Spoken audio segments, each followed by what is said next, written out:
deification of man is known as humanism. There are elements of humanism in all human endeavors. Between the period of the Enlightenment crowned man as the superior master. This humanism produced trends in thought and counter-trends. The deification of man produced atheism, materialism, and deism. The various pietistic movements sprang up in opposition to these ungodly philosophies. Chief among the revivalistic movement were the Moravians and the Wesleyan Methodists.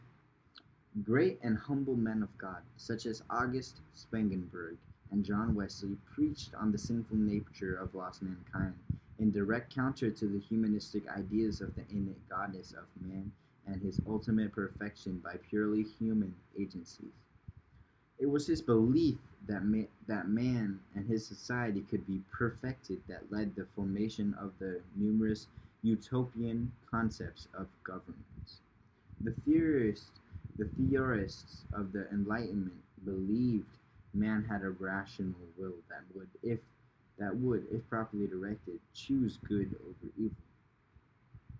There was they there was there was they maintained an orderliness and nature, therefore there would logically be an orderliness among humans as well. In the 1748, the French philosopher Montesquieu, Montesquieu wrote The Spirit of the Laws, in which he attempted to discover the universal laws of human behavior. The philosophies. Whoa, the philosophies. Probably chief among the iconoclasts of the Enlightenment were such French philosophies of Diderot, Rousseau, and Voltaire. The philosophies accepted the idea of the perpetual progress. They desired to apply so-called scientific principles to all aspects of life. They further wanted to separate morality from religion because they believed. What did they believe? They believed that all of moral problems could be resolved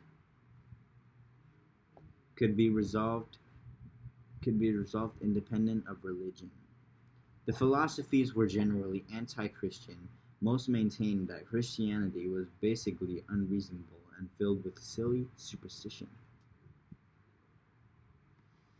The worship of reason and human knowledge led these aesthetic Frenchmen to attempt to create a compendium of all human knowledge. The result of the undertaking was French encyclopedia, which was to have an influence over all the world.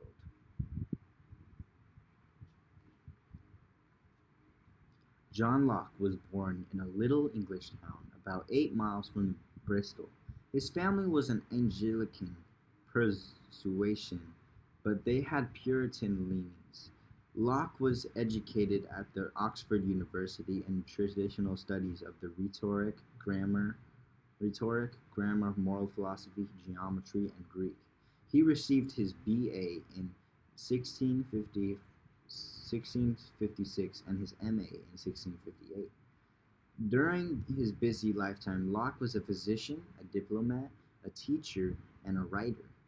In the 1666, Locke became the protege of the Earl of Shaftesbury.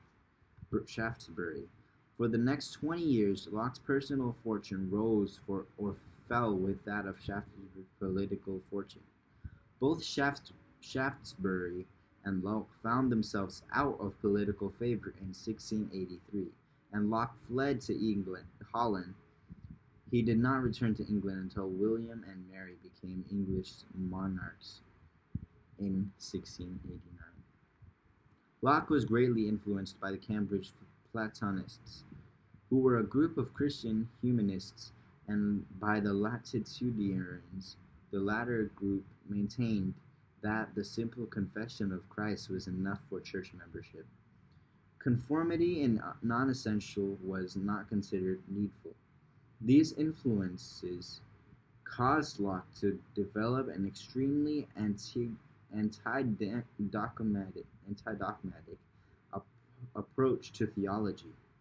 The Enlightenment had produced a kind of neo-Epicureanism, Epicurean,